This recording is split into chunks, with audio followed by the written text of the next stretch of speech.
All right, let's talk about economics right now at the home level. Right now, an increasing number of Americans have credit card debt that exceeds their savings. Many people don't know what to do. They feel kind of stuck in this loop where they can't seem to get ahead on that. But today, here with 3 tips to help build an emergency fund while paying off your debt is money and business expert Derrick Kinney. Derrick, thanks for being back on the show with us again. This is certainly a topic I think that appeals to a lot of people. Well, it does, and it's crushing so many Americans. I hope to provide some relief in our time together today. So before we get into the tips here, what do you think is causing people's credit card balances to rise so quickly as we've seen? Well, it's not typically just reckless spending. What we find is when you pull back the curtain, we see groceries are up 25% over the past 4 years, rent is up almost 19%, and the median cost of a home has almost doubled. And so all of those combined create this perfect storm that if people were already barely having enough month left than there is money, it's putting them over the edge, which means using a credit card just to get by and make ends meet. That's interesting how you put it, more month than money. So let's get into the tips here. You say the first one is to create a plan to pay off the credit cards as soon as possible. Of course, that's key. How do you actually do it, though? Well, we want to keep it simple. One thing we know is that when people feel financial pressure, they often don't do anything because they don't know what to do. So let's make it easy for our viewers. You just want to write down on a sheet of paper or in the Notes app on your phone every debt that you've got and then arrange it by highest interest rate to lowest interest rate.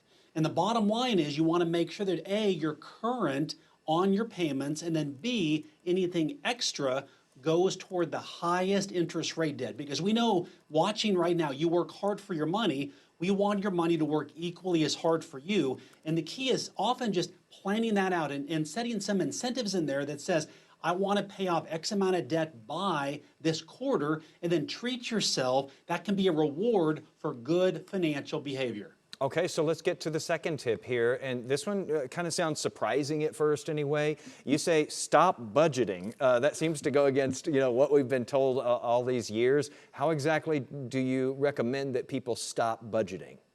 I say that because for most people, the budget is their enemy and not their friend. And here's what I mean by that. If you are deeply in debt watching right now, and someone says have a budget, there's probably going to be more expense than there is your income. And so the real issue for you is cut what you can. I like to say keep the joy in your budget. If you like that favorite latte, keep that in there, but cut maybe some other areas of expense. But then figure out how much more income do you need to earn. So that may be figuring out, how do I add more value at the office?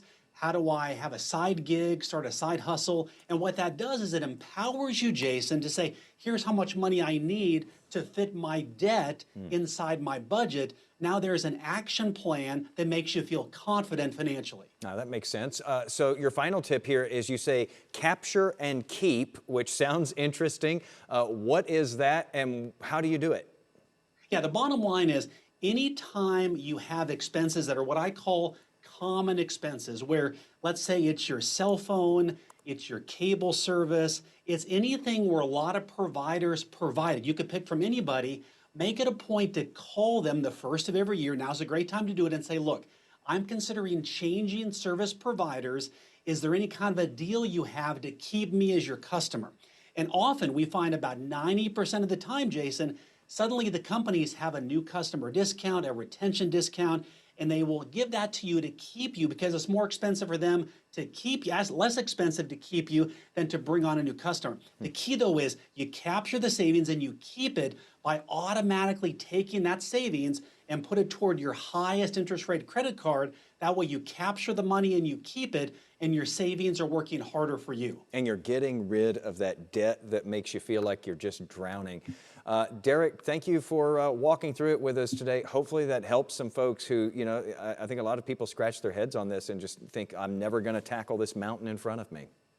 Well, hopefully we're easing some financial pain today, but always great to be with you, Jason. Thank you. Thanks, Derrick.